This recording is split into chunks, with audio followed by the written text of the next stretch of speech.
Sir கடைசி நம்பிக்கை வந்து ஈரானுக்கு இருக்கக்கூடிய நம்பிக்கை, அமெரிக்கா வந்து கடைசியில பாத்தீங்கன்னா ஈரானுக்காக இல்லாட்டியும் அமெரிக்கா மீது இருக்கக்கூடிய அழுத்தம் சவுதி அரேபியா மூலமாகவும் மற்ற நாடுகள் மூலமாகவும் வலுக்கும்.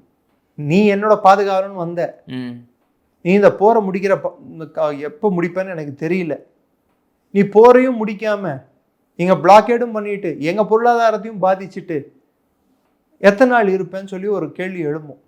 ஸோ அமெரிக்கா மீது இவர்கள் மூலமாக, ஈரான் மூலமாக அச்சுறுத்தல் இல்லை என்றாலும் அவர்கள் மூலமாக அழுத்தம் வரும். அந்த அழுத்தத்தை எத்தனை நாள் அமெரிக்கா தாக்கு பிடிக்கும்? ஸோ அது முடியாது. ரெண்டாவது வந்து ஈரானுக்கு இருக்கக்கூடிய இன்னொரு நம்பிக்கை, சைனாவும் ரஷ்யாவும் அவர்களுக்கு துணை நிற்கும் என்ற ஒரு பெரிய நம்பிக்கை ஈரானுக்கு இருக்கிறது. அதுதான் கடைசி நம்பிக்கை அவங்களுக்கு. இந்த ரெண்டு நாடுகள் இப்போதைக்கு இருக்கிற நம்பிக்கை அதுதான்.